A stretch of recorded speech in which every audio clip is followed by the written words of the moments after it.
Hello hello et bienvenue dans cette nouvelle version de YAG. Il s'agit de la 0.16 et c'est une version purement fonctionnelle avec trois grosses nouveautés et pas mal de petites nouveautés. On va démarrer avec les grosses.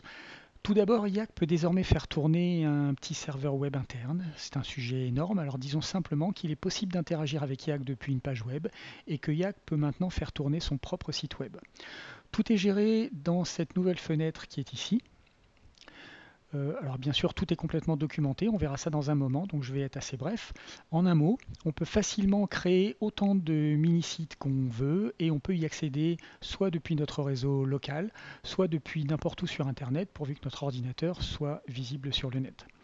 Donc il devient très facile de partager des données de campagne avec des amis, soit en distribuant le ou les sites dans un module, soit simplement en donnant à nos amis notre adresse publique pour y accéder directement depuis notre ordinateur. Alors en fait, l'adresse publique, elle est masquée par défaut parce que si vous diffusez votre partie en ligne, vous n'aurez sans doute pas envie que votre adresse IP publique soit visible par tout le monde. Alors en pratique, j'ai essayé de rendre les choses aussi simples que possible pour l'utilisateur. Donc tout ce qu'on a à faire est de démarrer le serveur en appuyant sur ce bouton. Et quand le voyant passe au vert, on peut accéder à notre site avec l'adresse locale ou publique ici. Pour ouvrir plus rapidement le site, on peut utiliser le bouton qui est ici et il lancera un navigateur embarqué sur l'adresse locale. Alors il faut que je dise un petit mot à ce sujet. YAG est maintenant équipé d'un navigateur de compète. Il s'agit de la version portable du navigateur Vivaldi et je remercie énormément Vivaldi à ce sujet. Je les ai contactés bien sûr pour leur demander la permission d'utiliser et distribuer leur navigateur dans un produit commercial, ce que YAG est. Et ils ont répondu très gentiment, m'ont donné la permission sans rien demander en retour, donc c'est vraiment super sympa. Donc si vous ne le connaissez pas encore, Vivaldi c'est un excellent navigateur moderne, il est léger, il est rapide, il est très configurable avec une interface très intuitive et puis il respecte votre vie privée. Donc je suis très content de pouvoir l'inclure à YAG et je remercie encore une fois Vivaldi pour leur gentillesse et leur accueil. Alors naturellement, il n'est pas du tout indispensable d'avoir un navigateur embarqué, n'importe quel site peut être vu avec n'importe quel navigateur, mais ça apporte quelques avantages pour YAG. Tout d'abord, le plus important, je sais exactement ce qu'il peut faire. Donc par exemple, je peux préparer et ouvrir les PDF de documentation dedans, en étant sûr qu'il les ouvrira. Après tout, j'ai aucune garantie que tous les utilisateurs ont un navigateur capable de lire du PDF. Donc maintenant, tous les PDF de YAG s'ouvriront dans ce navigateur, ce qui est beaucoup plus confortable que l'interface de YAG. C'est plus rapide, on peut ouvrir plusieurs PDF en même temps et ça ne prend pas de place sur l'écran de YAG. Aussi, je peux le configurer spécifiquement pour YAG. Par exemple, je peux ajouter des bookmarks sans aucune interférence avec votre navigateur, donc c'est pas invasif. Vous voyez ici, j'ai mis des boutons pour avoir le PDF de démarrage, les tutos, l'aide-mémoire, les trucs de base. On a également un bouton latéral qui permet d'ouvrir le site web de YAG sur le côté comme ça rapidement. Voilà, donc c'est pratique. Et puis enfin, j'ai pu préparer un thème aux couleurs de YAG. Vous voyez le fond d'écran, le bleu, le noir, pour que ça ressemble un petit peu plus à une extension de l'interface de YAG. Alors bien évidemment, YAG arrive avec un petit exemple de site web pour que vous puissiez l'utiliser nativement. Ce petit site, c'est simplement une interface pour gérer et utiliser les feuilles de perso, les dés, la gestion du tour et bien entendu le journal sur la droite. Donc vous pouvez ajouter des feuilles de perso, vous pouvez les modifier, elles sont évidemment interactives, hein. Vous pouvez voir qu'on peut faire des tests de perception ou d'attaque ici. Et on peut même ajouter, comme vous pouvez voir, des images, ce qui est impossible pour le moment dans l'interface de YAG. Voilà. Donc pour le moment, c'est tout ce qu'on peut faire. On ne peut pas gérer les effets de lumière, les nuages, l'atmosphère, les options visuelles, etc. Je voulais démarrer juste avec le minimum nécessaire pour les joueurs, c'est-à-dire feuille de perso, des gestions du tour et journal, et parce que c'est énormément de boulot déjà. Et donc si la fonctionnalité plaît, évidemment, j'ajouterai d'autres options à la librairie. Alors au passage, si vous voulez vous connecter avec un téléphone ou une tablette pour les utiliser comme une interface déportée, vous apprécierez certainement ce petit bouton ici qui vous donne un QR code que vous pouvez scanner pour vous connecter directement sur le site. Donc vous pouvez évidemment l'envoyer à vos amis, etc. Donc en principe, vous n'aurez jamais besoin de copier manuellement cette adresse qui est ici. Ok, c'est un sujet sans fin, donc je vais m'arrêter ici, mais si vous voulez aller plus loin, vous avez deux PDF pour ça. D'abord, un petit PDF simple accessible ici en cliquant sur ce bouton qui explique comment fonctionne la fenêtre, hein, c'est de la documentation de YAG standard. Mais vous avez également un autre PDF beaucoup plus technique qui est accessible cette fois-ci sur la page de documentation de YAG. Donc vous allez dans la section YAG HTTP REST API, et puis vous avez ici la documentation de l'API REST en français. Voilà. Donc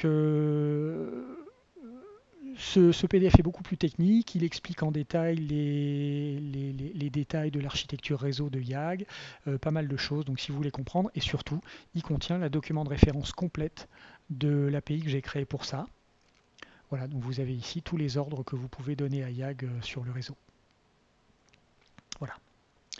Donc au final, ce qu'il faut retenir de cette petite présentation, c'est que 1, YAG peut faire tourner un site web, 2, on peut donner des ordres à YAG depuis le réseau, et donc la combinaison de ces deux capacités permet de créer des feuilles de perso web interactives. Voilà. Donc ça c'était la grosse nouvelle fonctionnalité de cette release, mais il nous en reste encore deux autres très importantes, même si un petit peu plus classiques. Alors tout d'abord, comme on n'aura plus besoin du navigateur, je vais d'abord éteindre le moteur ici, et puis on va passer en plein écran tant qu'à faire. On n'aura plus besoin du navigateur. 1920 1080, on est tout bon. Ok. Alors, tout d'abord, il faut que je présente une petite nouveauté dont je vais avoir besoin pour pouvoir parler de la grosse. Alors, certains pions sont dotés d'animations internes, comme les portes et les coffres qu'on peut ouvrir et fermer. Alors, pour le moment, il n'y a pas de portes animées, elles viendront dans la prochaine release avec le contenu, mais on peut déjà voir comment ça fonctionne sur les coffres qui existent déjà. Donc, c'est pas compliqué, on sélectionne le coffre et puis on a un slider, voilà, pour ouvrir ou fermer. Donc, c'est facile, c'est simple et c'est pratique. Voilà. Tant que j'y suis, une autre toute petite chose, j'ai ajouté un bouton ici pour afficher le plateau du pion directement depuis cette fenêtre. Voilà, c'est un micro détail, mais c'est confortable. Donc, on arrive à la grosse fonctionnalité. Chaque pion est désormais équipé d'une lumière possiblement privée, donc que seul le propriétaire du pion peut voir. Ça peut être utilisé par exemple pour de la vision nocturne, et elle peut être également publique. Dans ce cas-là, tout le monde la verra et on peut l'utiliser pour une ambiance visuelle. Donc je vais vous montrer ça rapidement sur ces pions en les allumant. Donc on va les sélectionner, on va allumer ici.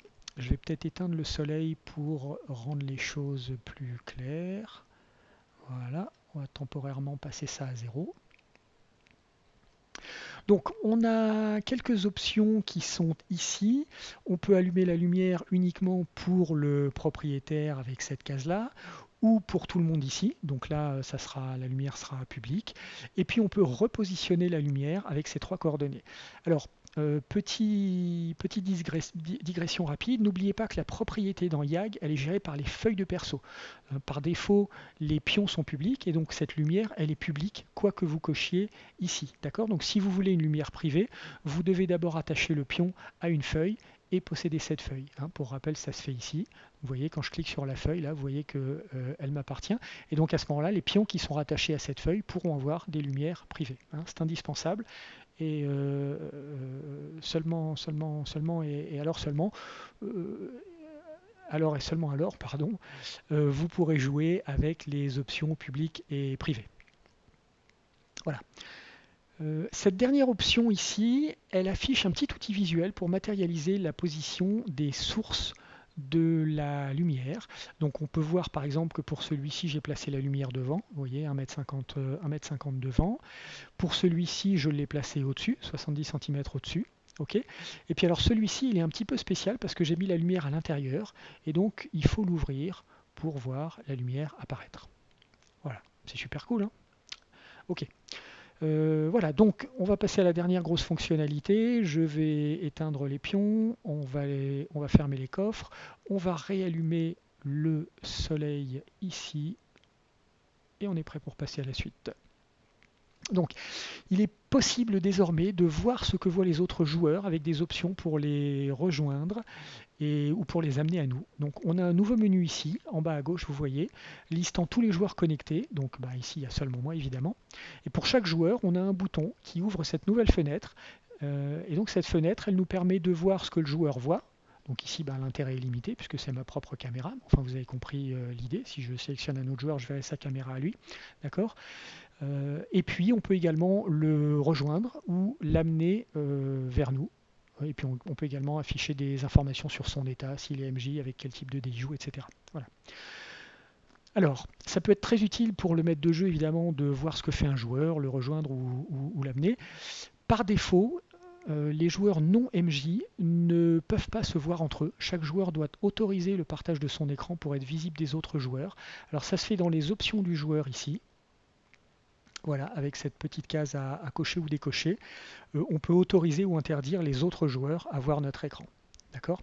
Et comme toujours, évidemment, le MJ peut tout voir sans permission, sans aucune permission, parce que c'est le MJ. Ok, on termine avec les petites choses, donc ça devrait être plus rapide.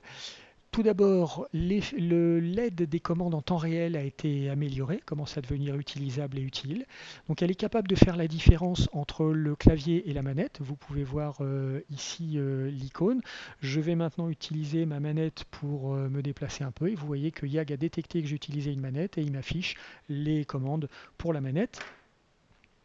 Et donc je vais maintenant réutiliser mon clavier et YAG le détecte et m'affiche les commandes disponibles pour le clavier. On peut développer ce panneau ou le réduire ici avec ce bouton-là. On a ici une petite aide qui nous donne un glossaire des sigles utilisés. Et si on veut vraiment définitivement s'en débarrasser, on a une option ici pour le masquer entièrement. Voilà.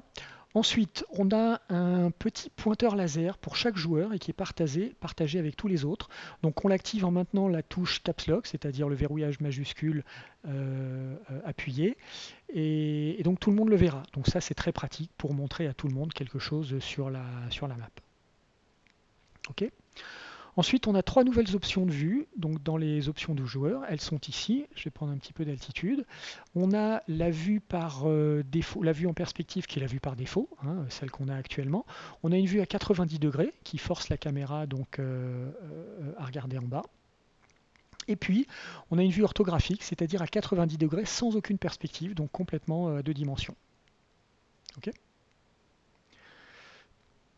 Je reviens en perspective. Alors ensuite, un détail, un micro-détail tout minuscule que vous avez peut-être remarqué ou pas. J'ai sur les icônes de boutons, les icônes des boutons de contenu et de pion ont été inversées. D'accord? Donc pas d'inquiétude, les boutons sont exactement les mêmes, hein, ils fonctionnent tout à fait comme avant, c'est les mêmes. J'ai juste échangé les icônes parce que à la réflexion, le coffre semblait plus adapté pour signifier la notion générale de contenu, tandis que le pion décrit mieux la fenêtre des pions. Hein. Donc finalement, ça semblait plus logique. Alors sinon, la liste des étiquettes des formes de donjons a été révisée, donc bon, ça c'est pareil, c'est un petit peu du détail, c'est cette liste-là, les étiquettes qui sont là, je les ai complètement refaites, voilà, donc c'est une petite chose. Et puis aussi le panneau des donjons, petit détail, affiche désormais une estimation de la taille du donjon, en mètres, d'accord. Et puis, dernière petite fonctionnalité, l'échelle des pions est désormais, donc ici, ce chiffre-là, elle est désormais affichée comme un coefficient plutôt que comme une valeur absolue en mètres, ce qui était le cas jusqu'à présent. Donc c'est plus simple maintenant de changer la taille de tous les pions de la même valeur. Par exemple, si on veut doubler toutes les tailles, on sélectionne les pions, on met simplement un 2 ici, et c'est fait sans avoir à se préoccuper de leurs échelles respectives qui sont donc conservées. Voilà. Donc si vous voulez réduire la taille des pions de toute la map par 2 ou la multiplier par 2, voilà, c'est beaucoup plus facile à faire qu'avant. Voilà, je crois qu'on a fait le tour. Comme vous voyez, cette version est très riche en fonctionnalités, à la fois importantes et utiles. J'en suis très content et j'espère que vous l'apprécierez aussi. Donc je vous remercie beaucoup d'avoir regardé cette vidéo et puis j'espère à bientôt dans la prochaine. Ciao!